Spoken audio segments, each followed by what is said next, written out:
वाला हो गया, और वहीं मैं इसको नॉर्मल इस तरीके से बोल दूं तो इसमें देखो ये रन कर गई, मगर इसमें स्किन की कवरिंग है,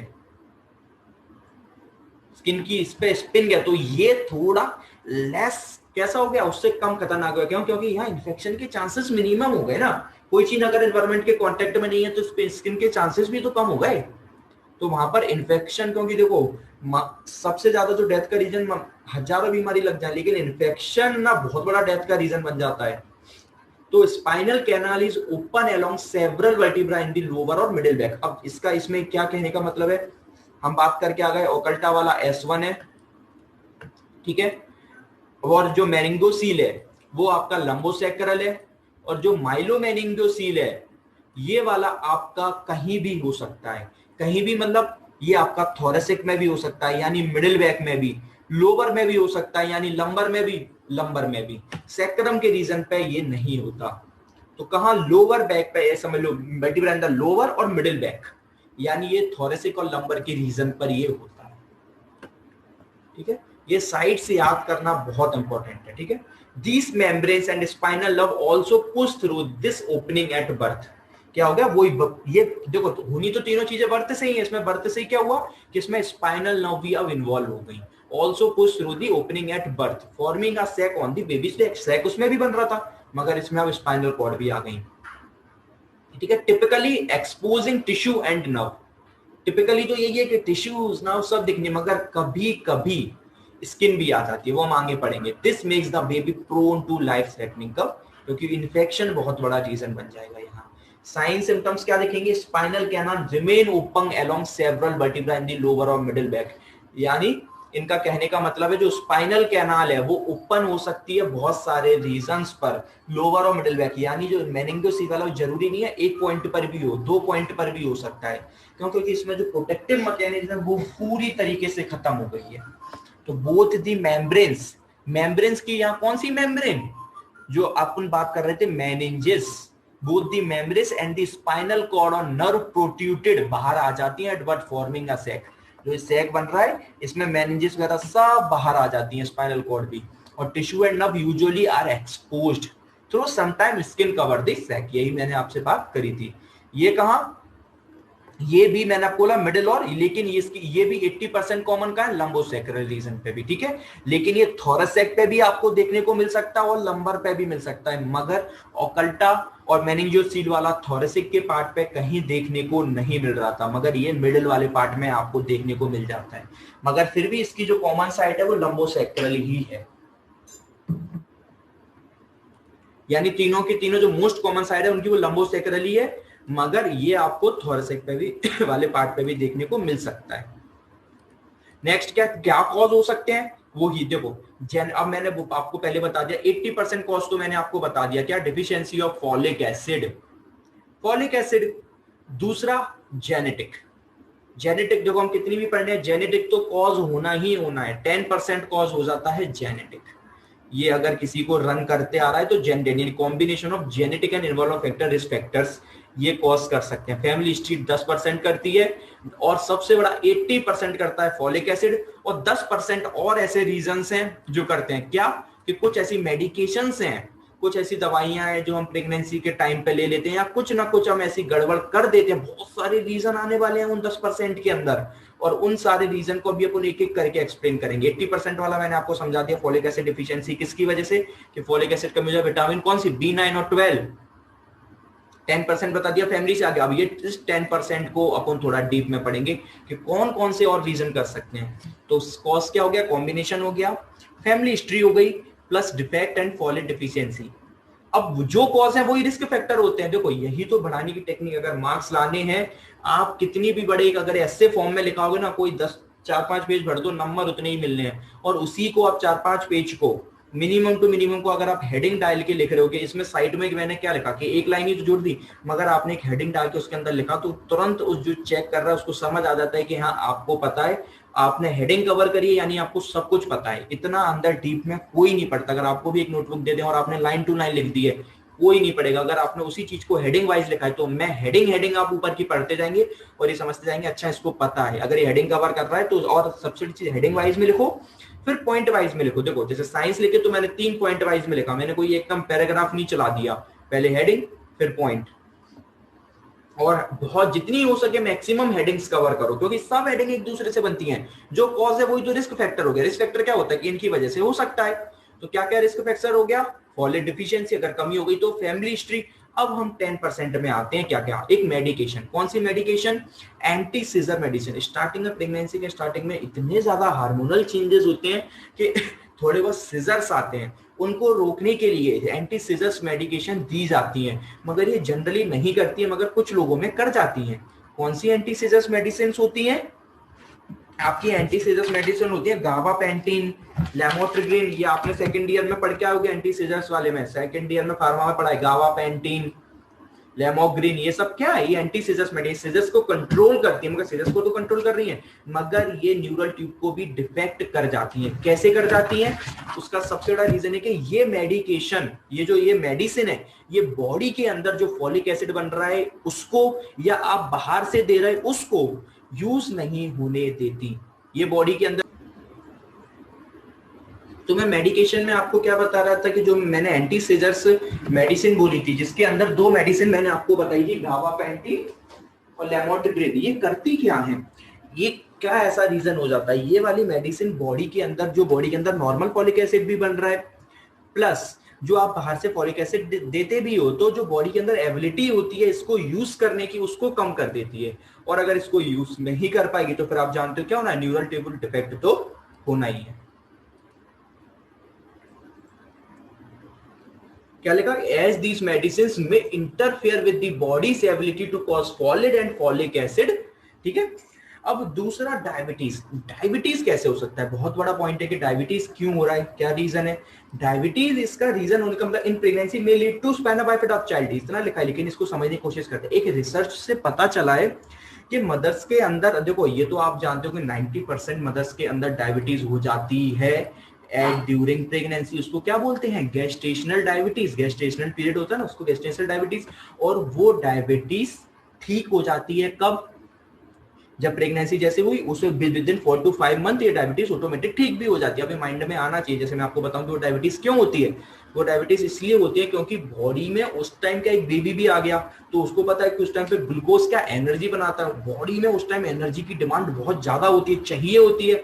तो बॉडी कंपनसेटरी मैकेनिज्म में खुद को डायबिटीज करवाती है, खुद को डायबिटीज कराती है। डायबिटीज होने की वजह से क्या है कि ग्लूकोज कम से कम मेटाबोलाइज हो। ग्लूकोज जितना कम मेटाबोलाइज होगा उतना ही हमें फायदा रहेगा। जस्ट एक सेकंड होल्ड करना प्लीज।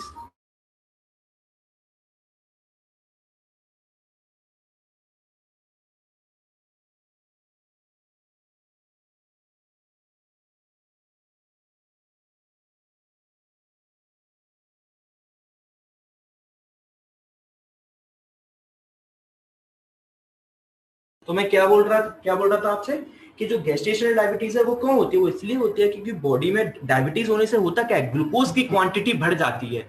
अगर क्यों इंसुलिन प्रॉपर वर्क नहीं कर पाते, इंसुलिन वर्क नहीं करेगी तो ग्लूकोज बढ़ जाएगा।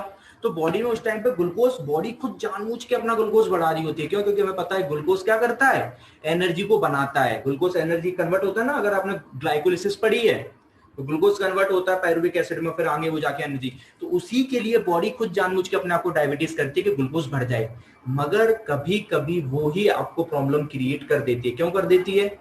उसका रीजन क्या है कि वो ठीक है, जब तक माँ के अंदर ग्लूकोज बढ़ा हुआ है कोई दिक्कत नहीं है, मगर अगर वही ग्लूकोज ब्लड के थ्रू अगर वो बढ़ के वो क्या बेबी के अंदर पहुंच गया प्लेसेंटा के थ्रू, तो वो बेबी के अंदर कुछ ना कुछ ऐसी बायोकेमिकल एबनॉर्मेलिटीज कर देता है, जिसकी वजह से बेबी के अंदर ऑक्सीडेटिव स्ट्रेस आ जाता है। ऑक्सीडेटिव स्ट्रेस का मतलब क्या होता है? ऑक्सीजन की कमी हो जाती है, और ऑक्सीजन की कमी होने की वजह से उसके अंदर it's leads to incomplete closing of neural tube.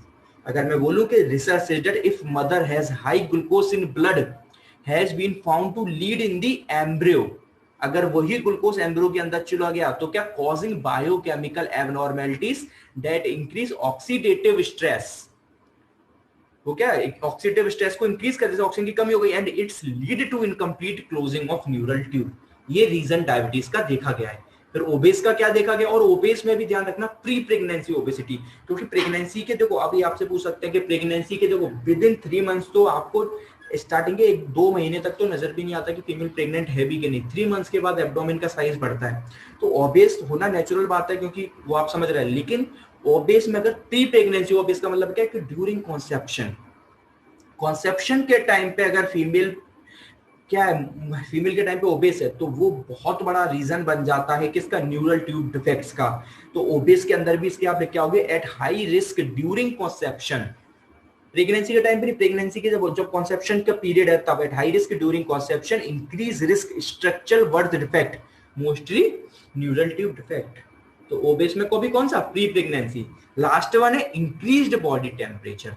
Body, अब ये क्वेश्चन आ सकता है कि भैया बॉडी टेम्परेचर कैसे, तो हाइपरथर्मिया का मतलब होता है कि टेम्परेचर इंक्रीज होना in weeks of early weeks of pregnancy. अब अर्ली वीक क्यों बोला, क्योंकि हम खुद पढ़ के आए हैं विद इन 4 वीक यानी 28 डेज के अंदर न्यूरल ट्यूब कंप्लीट हो जाती है। तो जो कुछ भी ये सब प्रॉब्लम होनी है, ये सब विद इन 28 डेज में ही होनी पड़ेगी, तभी न्यूरल ट्यूब खराब होगी। तो ये उन लोगों में प्रॉब्लम क्रिएट होती है जो स्टार्टिंग के फेज में सोना बाथ और क्या बोलते हैं हॉट टब और ये सब बात वगैरह लेती है ना, इनमें क्योंकि वो जितना ज्यादा टेम्परेचर, उससे क्या बॉडी का टेम्परेचर इंक्रीज होता है, टेम्परेचर इंक्रीज स्टार्टिंग के में उससे प्रॉब्लम क्रिएट हो जाती है। यानी ये भी बहुत बड़ा पॉइंट है, ध्यान रखना है कि प्रेग्नेंट के टाइम पे tested of first second month अपने बॉडी का टेम्परेचर इंक्रीज नहीं करना चाहिए। और आप ये सेकंड ईयर के गायनी में पढ़ के भी आए होंगे कि टेम्परेचर इंक्रीज होने की वजह से बॉडी में कितनी ज्यादा प्रॉब्लम्स क्रिएट हो जाती हैं। ठीक है, कॉम्प्लिकेशंस क्या हो सकती है, मैं फिर वही बात करके आ चुका हूं, जो हम कॉजेस पढ़ के आए थे, जो उसकी वजह से प्रॉब्लम्स उसे क्रिएट हो रही थी, उन्हीं का साइज बढ़ा दो तो वो आपकी क्या बन जाएगी, कॉम्प्लिकेशंस बन जाएंगी। क्या क्या कॉम्प्लिकेशंस हो सकती हैं और वो किस पर डिपेंड करेंगी, सबसे बड़ी चीज करेंगी size and location of the neural tube defect. मतलब कि भैया वो ऑकल्टा है कि मेनिंजियोसील है कि माइलोमेनिंजियोसील है, तब कॉम्प्लिकेशन होगी ना। अब मैं ऑकल्टा में क्या कॉम्प्लिकेशन बोल दूं, कुछ भी नहीं, कुछ नहीं हो रही, थोड़े बहुत सिम्टम्स आ रहे हैं, वो भी आए तो आए नहीं तो नहीं आए। ठीक है ना। दूसरी चीज लोकेशन। अब ये लोकेशन क्यों बोल रहे हैं, क्योंकि सीधी सी बात है, जितनी वो ऊपर होगी उतनी वो प्रॉब्लम क्रिएट करने वाली है। क्यों करने वाली है, क्योंकि ये स्पाइनल कॉर्ड रन कर रही है और आपको पता है कि जितना आप नीचे जाते जाओगे तो जितनी इससे जो नर्व्स है वो बाहर निकलती जा रही हैं, अपने अपने पार्ट को जाती जा रही है, उन्हें ट्रांसफर करना है जहां उन्हें सप्लाई करना है। तो अब जितने ऊपर हो जाएगी तो वो उतने ही ज्यादा नर्व को डिफेक्ट कर पाएगी। जितनी नर्व ये नीचे जो, क्योंकि अगर वो नीचे हुई तो ऊपर वाली सब नर्व तो निकल गई, तो यहाँ तो उसको मिनिमम मिलेंगी। तो जितने ऊपर, क्योंकि इसलिए तो बोलते हैं क्योंकि सर्वाइकल वाले नर्व में अगर किसी को सर्वाइकल होता है या स्ट्रोक या सर्वाइकल रीजन का एक्सीडेंट हो जाए तो पूरी बॉडी रह जाती है। क्यों, क्योंकि वहां से मैक्सिमम पूरी बॉडी की नर्व सर्वाइकल रीजन से निकल रही है। जितने नीचे आते जाओगे तो उतनी नर्व बाहर निकलती चली जाएंगी। तो इसलिए लोकेशन बहुत ज्यादा डिपेंड करता है कॉम्प्लिकेशन पे। तो अब हम बात करके आ चुके हैं कि एक ही थी माइलोमेनिंजियोसील जो थोरेसिक वाले पार्ट में भी जा रही थी, वो भी 20% चांस ही थे। अगर कहीं वो हो गया तो मैक्सिमम कॉम्प्लिकेशन देखने को मिलनी है। तीसरा, whether skin covers the affected area, यानी अगेन ये माइलोमेनिंजियोसील का वाला पार्ट आ गया। अगर स्किन कवर नहीं कर रही है तो इन्फेक्शन कॉम्प्लिकेशन बन जाएगा, लाइफ थ्रेटनिंग। फिर which spinal nerves comes out of the affected area of the spinal cord, यानी इसका मतलब क्या कि कौन कौन सी स्पाइनल नर्व हैं वो अफेक्ट हो रही है, तो वो पर्टिकुलर उस पार्ट को अफेक्ट करेंगे। अभी हमने बोला कि अगर S1 पार्ट पे देख रही थी तो अपन क्या, लेग वीकनेस हो रही थी, क्लमजीनेस आ रही थी, नमनेस हो रही थी, फुट डिफॉर्मिटी हो रही थी। तो जितना पार्ट है वो बॉवल एंड ब्लैडर मूवमेंट, ये बहुत बड़ा पॉइंट आने वाला है। अदर कॉम्प्लिकेशन क्या, वॉकिंग एंड मोबिलिटी प्रॉब्लम थी। तो फिर वही बात होगी ना कि अभी बोल के लेग वीकनेस थी, क्लमसीनेस थी, उसमें क्या वॉकिंग और मोबिलिटी प्रॉब्लम तो आ ही रही थी, मसल वीकनेस हो ही रही थी। ऑर्थोपेडिक कॉम्प्लिकेशंस क्या हो सकती हैं, स्कोलियोसिस। स्कोलियोसिस तो आप समझते हैं क्या, लेटरल बेंडिंग ऑफ वर्टिब्रा, जो आपकी क्यों क्यों हो सकती है, क्योंकि अंदर के जो एबनॉर्मल टिश्यूज हैं, वर्टिब्रा प्रॉपर बन नहीं पाई, तो नहीं बनने की वजह से ही तो जो स्पाइनल कॉर्ड है वो बाहर निकल रही थी। तो उस पे क्या, नहीं बनने की वजह से स्कोलियोसिस भी डेवलप हो जाती है। एबनॉर्मल ग्रोथ और डिसलोकेशन ऑफ हिप, हिप में क्यों, क्योंकि सैक्रल रीजन के पास ही तो हिप जॉइंट होता है, सैक्रम पे, तो वो उसको भी उसके, अब जितना समझ लो, देखो कॉम्प्लिकेशन जब भी लिखने जाओ ना, एक देखो कॉजेज है वो एक्चुअली वही लिख के आओगे जहां प्रॉब्लम है, लेकिन कॉम्प्लिकेशंस में याद रखो कि अगर ये स्ट्रक्चर डिफेक्ट हो रहा है तो इसके आसपास जितने भी एरिया हैं सबको इन्वॉल्व कर दो, वो आपकी कॉम्प्लिकेशंस बन जाती है। यानी क्या, मैंने स्पाइनल कॉर्ड पे करा, मैंने सैक्रम पे देखा, मैंने कि इधर, मैंने आगे की तरफ, मैंने लेटरल साइड देखा तो मैंने कि भैया हिप जॉइंट आ रहा है, खराब कर दो। आगे की साइड बॉबल ब्लैडर आ रहे हैं तो उनको खराब कर दो। पीछे की साइड अगर कोई एनल स्फिंक्टर आ रहा है उसको खराब कर दो। नीचे पैर आ रहा है उनको खराब कर दो। तो भैया जो आसपास पीछे की तरफ वर्टिब्रा है, स्कोलियोसिस करा दो। जॉइंट आ रहे, जॉइंट डिफॉर्मिटी करा दो। तो जितने आसपास के स्ट्रक्चर सब लिख सकते हो आप, ठीक है। Vowel bladder movement, hydrocephalus, hydrocephalus क्या था, हाइड्रोसेफेलस क्यों हो रहा है, बहुत बड़ा पॉइंट है, क्यों हो रहा है, क्योंकि आपका ब्रेन सीएसएफ को क्या करता है, बनाता है और रिलीज करता है, और वो कंटिन्यूअसली ब्रेन उसको बनाता रहता है, वो प्रोटेक्ट करता रहता है, और ब्रेन से वो ट्रेवल कर कर स्पाइनल कॉर्ड में आता है, और स्पाइनल कॉर्ड से आखिरी में ट्रेवल करके वो एब्डोमेन के इंटेस्टाइन एरिया में एब्जॉर्ब होता रहता है कंटिन्यूअसली। ये कंटिन्यूअस प्रोसेस चलती है, मगर ये प्रोसेस बिगड़ जाती है, क्यों, क्योंकि जैसे ही आपको मेनिंगोसील हुआ या माइलो मेनिंगोसील हुआ, तो ये क्या नीचे की तरफ क्या एक तरीके से इस तरीके का सैक बन रहा था, उसके अंदर ये भर रहा था, और ये भरने की वजह से क्या ये नीचे नहीं जा पाता, और नीचे नहीं जा पाएगा तो ऊपर से तो कंटिन्यूअस बनता जा रहा है, वो आपके लिए आता जाएगा, और नीचे आप भेज नहीं पाओगे, तो वो क्या प्रेशर एक्सर्ट करेगा, यानी हाइड्रोसेफेलस क्या होता है, ब्रेन में सीएसएफ भर जाना, सीधी सी बात है वो तो भरेगा ही, क्योंकि जब कंटिन्यूअस ब्रेन को थोड़ा ना पता है कि नीचे प्रॉब्लम है, ब्रेन तो सीएसएफ बनाता जाएगा, और नीचे वो जान एब्जॉर्ब हो नहीं पाएगा, एब्जॉर्ब हो नहीं पाएगा तो वो खट्टा होता जाएगा, ब्रेन में हाइड्रोसेफेलस करा देगा। अब ये दो पॉइंट है, शंट माल फंक्शन और शायरी माल फॉर्मेशन 2, ये डीप में पढ़ेंगे आगे जाके, बहुत बड़ी डिसीजेज हैं, ये हाइड्रोसेफेलस के वजह से ही होती है, डायरेक्टली इसके वजह से नहीं होती। कॉम्प्लिकेशन में मैंने बोला ना, कॉम्प्लिकेशन का मतलब ये नहीं होता उसकी वजह से, कॉम्प्लिकेशन में आसपास जितनी चीजें सब लगा दो। अब हाइड्रोसेफेलस हुआ, हाइड्रोसेफेलस की वजह से भी संट माल फंक्शन हो जाता है और चायरी माल फॉर्मेशन हो जाती है, इनको डीप में पढ़ेंगे। मेनिंजाइटिस, अब मेनिंजाइटिस क्या है, अगर मेनिंजिस इन्वॉल्व हो रही है तो उनका इन्फेक्शन हो सकता है, यानी इन्फ्लामेशन ऑफ द मेनिंज। जब भी आइटिस वर्ड आता है वो किसके लिए आता है, इन्फ्लामेशन के लिए, तो इन्फ्लामेशन ऑफ द मेनिंजेस हो सकती है किसमें, मेनिंगोसील और माइलोमेनिंगोसील में। ये रही हमारी कॉम्प्लिकेशंस। तो फिर अब हम क्या देखें, बोले इन्वेस्टिगेट कैसे करेंगे। सबसे मोस्ट कॉमन इन्वेस्टिगेट क्या है, अल्ट्रासाउंड कराओ, एमआरआई कराओ, उसमें तो आपको ये पता पड़ जाएगा कि एक्सटेंड वाला है कि नहीं, क्योंकि देखो सैक, देखो मेनिंगो सैक तो दिख जाएगा, सैक बोल दोगे, लेकिन ये कैसे पता करोगे सैक में मेनिंगोसील है कि माइलोमेनिंगोसील है, नर्व आ रही है कि नहीं आ रही, तो वो अल्ट्रासाउंड और आपको एमआरआई तो बता पाएंगी है कि नहीं, ठीक है। प्लस ब्लड टेस्ट करा सकते हैं। अब ये पॉइंट आता है कि भैया ब्लड टेस्ट क्यों कराना है, ब्लड टेस्ट से हमें क्या पता चलेगा, ब्लड टेस्ट से हमें पता चलता है, देखो ये अभी बता रहा हूँ, जस्ट सेकंड थोड़ा ये कर, वो छोड़ो, इधर समझो, मैं बताता हूँ। एक प्रोटीन होता है अल्फा फीटो प्रोटीन, कौन सा, अल्फा फीटो प्रोटीन। ये प्रोटीन सिर्फ और सिर्फ बेबी के अंदर होता है, बेबी के अंदर होता है। अगर ये प्रोटीन माँ के ब्लड में मिल जाए तो पक्का है कि न्यूरल ट्यूब डिफेक्ट हो गया है। क्यों, क्योंकि देखो जो भी चीज है वो माँ से बच्चे के अंदर जाती है, मगर बच्चे से माँ के अंदर कुछ नहीं जाता। अगर बच्चे से माँ के अंदर में कुछ भी आ गया तो चीजें सब खराब हो रही हैं, यानी एबनॉर्मल क्रॉस सेक्शन चल रहा है, एबनॉर्मल ट्रांसपोर्ट हो रहा है प्लेसेंटा से, यानी एबनॉर्मल। और वो माँ के अंदर कब आएंगी, क्यों, क्योंकि अल्फा फीटोप्रोटीन अगर एक नॉर्मल अमाउंट में बन रहा है तो बेबी के अंदर, अगर वो ज्यादा अमाउंट में बन रहा है तो वो प्लेसेंटा क्रॉस करके माँ के अंदर चला जाएगा। और ये प्रोटीन जब भी एबनॉर्मल क्वांटिटी में बनता है जब न्यूरल ट्यूब डिफेक्ट हो जाता है, ये याद रखना है। तो ठीक है, एक टेस्ट बोलते हैं MSAFP, एम से यानी मैटरनल, माँ से, सीरम, सीरम यानी ब्लड टेस्ट कर रहा है, ब्लड के सीरम में देखते हैं, और AFP है अल्फा फीटोप्रोटीन टेस्ट। ये प्रोटीन क्या है, ये mother blood is tested for AFP यानी अल्फा फीटोप्रोटीन। ये प्रोटीन है, ये प्रोड्यूस्ड बाय द बेबी, ये क्रॉसेस प्लेसेंटा और enters blood stream of mother. ठीक है, तो ये या तो ये ऐसे मिलेंगी, अगर ऐसे नहीं मिलेंगी तो आपको क्या, एक आपने पढ़ के आए हो क्लास 12 में से, स्टार्टिंग से पढ़ के आ रहे हो, अमीनोसेंटेसिस।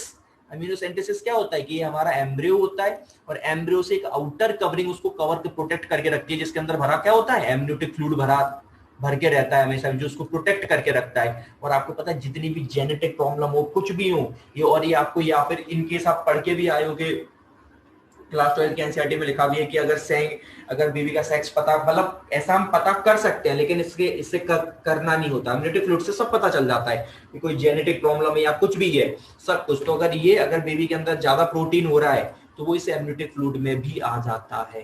तो एम्यूनियोसेंटेसिस यानी ये फ्लूइड निकाल के उसको चेक करते हैं। तो fluid sample from amniotic sac and investigated for high, कौन सी कोई protein, alpha fetoprotein level in amniotic fluid. ये हमारा टेस्ट हो गया। अब हमारा लास्ट पार्ट बचता है ट्रीटमेंट। भैया हमने सब पढ़ लिया, हमने उसकी डेफिनेशन पढ़ ली, टाइप पढ़ लिए, साइट पढ़ ली, कॉज पढ़ लिए, रिस्क फैक्टर पढ़ लिए, कॉम्प्लिकेशंस पढ़ ली, इन्वेस्टिगेशन पढ़ ली। अब आखिरी में क्या, ठीक करना है। अब ट्रीटमेंट हम इसको 3 जगह पर कर सकते हैं भैया। क्या क्या कर सकते हैं? पहला तो देखो ये करो कि हमें पता है ये जो प्रॉब्लम हो रही है वो कहाँ हो रही है, बेबी के जब वो फीटस है तभी तो हो रही है ना। तो दो सर्जरी होते हैं, एक तो कब होती है जब फीटस बेबी के अंदर ही है, अगर आपने ये सब कराया और आपको पता चल गया कि भैया न्यूरल ट्यूब डिफेक्ट हो गई है ड्यूरिंग प्रेगनेंसी, अगर आपको समझ आ गया है कि न्यूरल ट्यूब डिफेक्ट हो गई है, तो आप ड्यूरिंग प्रेगनेंसी ही सर्जरी कर देते हो, यानी पहले माँ का एब्डोमेन खोलते हो, माँ के एब्डोमेन से बेबी के अंदर जाते हो, फिर बेबी का स्पाइनल कॉर्ड खोल के बेबी का खोल के वहां से न्यूरल ट्यूब को आप ठीक करते हो। यानी सोचो कितनी डिफिकल्ट सर्जरी रहती है, यानी माँ के अंदर से ही बेबी की सर्जरी कर देते हैं। ये तो जब है ना, जब आपको पता चल जाए ड्यूरिंग प्रेगनेंसी की प्रॉब्लम हुई, अगर नहीं पता चली और फिर तो कब पता चलेगी? जब बेबी बाहर आ गया, तब आपको अपने ऑटोमेटिक ही पता चल जाएगी, पीछे उसके नजर आ जाएगा, है ना, निकला हुआ है तो फिर उसको ठीक करेंगे। उसको कैसे करेंगे अभी समझते हैं, पहले माँ में कैसे करते हैं पहले उसको देख लेते हैं। तो क्या करते हैं, spina bifida occulta often does, देखो बाइफिडा ओकल्टा करने को कोई ठीक नहीं है, ध्यान रखना, ओकल्टा में कोई प्रॉब्लम नहीं होती, मैंने स्टार्टिंग से बताया, ठीक करने वाले होते हैं मेनिंगोसील और माइलोमेनिंगोसील। ठीक है, क्या करते हैं, सबसे पहले एक्सपोज आ प्रेग्नेंट मदर यूट्रस, पहले माँ का यूट्रस खोलो। अब यूट्रस खोलने के बाद क्या, बेबी के स्पाइनल कॉर्ड में जाओ और उसको ठीक कर दो। उससे क्या होगा, disability may have reduced disability, आप बहुत जितनी हो सके, देखो न्यूरल ट्यूब तो स्टार्टिंग के 28 डेज में होता है, उसको तो आप पकड़ नहीं पाओगे, मगर एक 6 to 7 मंथ में पहुंच गए तो उससे ये पता चल जाएगा कि अच्छा न्यूरल ट्यूब की वजह से स्पाइनल कॉर्ड डिफॉर्म हो गई है, तो उसको ठीक कर सकते हो।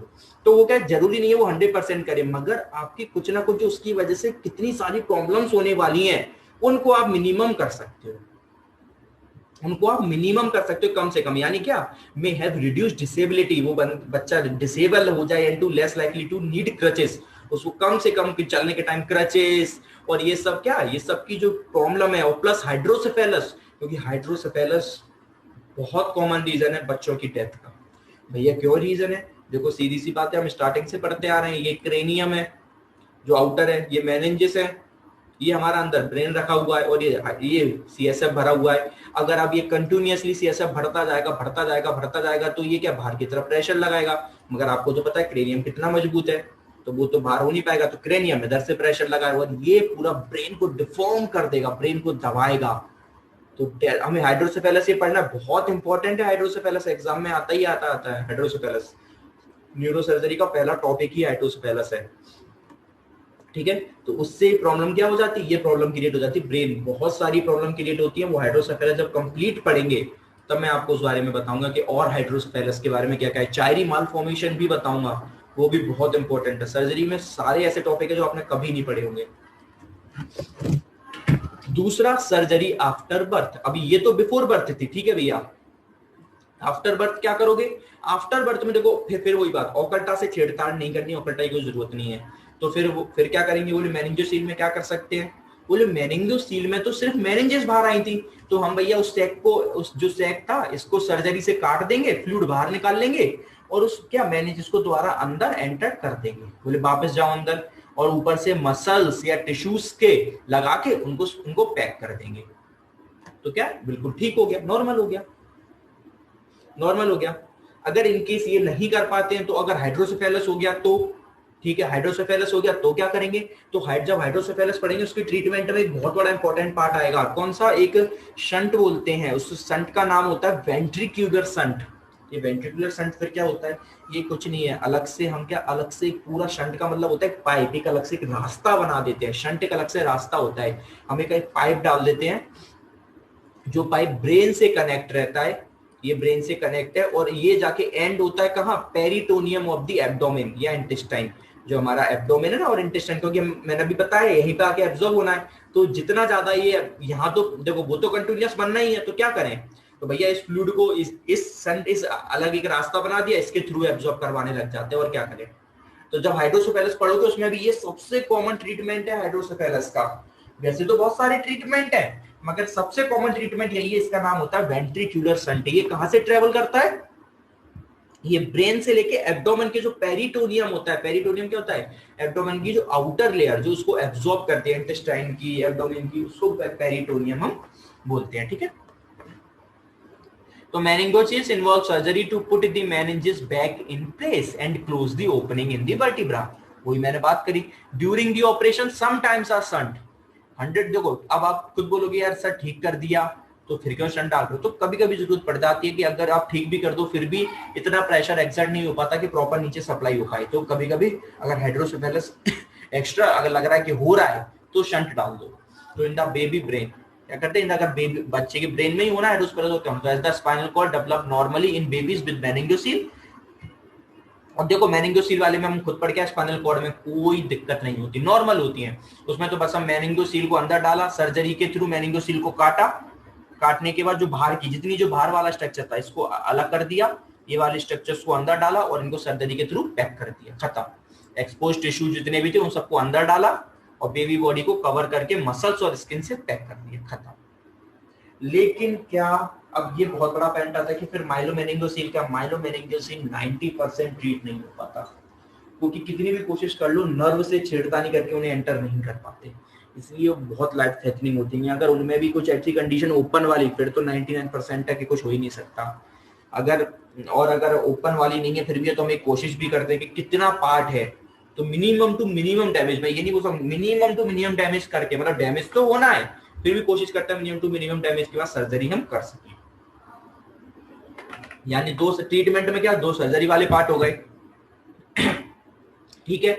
फिर हमारा पार्ट कहाँ है, फिर हमारा पार्ट ये है कि भैया हम ठीक तो नहीं कर सकते हाइड्रोसेफेलस को, तो फिर हम क्या कर सकते हैं, तो भैया जो उसकी वजह से कॉम्प्लिकेशंस होने वाली हैं इतनी, हम ये पढ़ क्यों रहे हैं, इसीलिए पढ़ रहे हैं कि इसकी वजह से जो कॉम्प्लिकेशन क्या हो रही थी, वॉकिंग में मसल्स वीकनेस और ये सब इतनी प्रॉब्लम हो रही थी, तो हमें प्रॉपर वॉकिंग एड्स दिलाने हैं, मोबिलिटी कराते रहनी, वरना वो और वीक हो जाएंगी, खत्म हो जाएंगी। तो वॉकिंग एंड मोबिलिटी एड्स कौन प्रोवाइड कराएगा, एक therapist. Vowel bladder movement management कौन रेगुलेट करेंगे, यानी ट्रीटमेंट ऑफ जो कॉम्प्लिकेशंस हो रही है उनको ठीक करो। अगर आप सर्जरी करके उनको ठीक नहीं कर सकते तो एटलीस्ट वो ये कि कॉम्प्लिकेशन तो कम करो कि जिससे वो जितना हो सके उतना जी सके। तो walking and mobility aid, bowel bladder movement, तो जितने भी वो कॉम्प्लिकेशन पढ़ के आए थे ना उन सबका यहाँ ट्रीटमेंट लिख दो। हाइड्रोसेफेलस का भी मैंने बताया, वेंट्रिकुलर शंट डाल देते हैं ब्रेन से लेके एब्डोमेन तक। अदर ट्रीटमेंट में क्या, पीटी, ऑक्यूपेशनल थेरेपी और डाइटिशियंस, ये सारे इस ट्रीटमेंट के अंदर आते हैं। इट्स ऑल अबाउट क्या, स्पाइना बाइफिडा।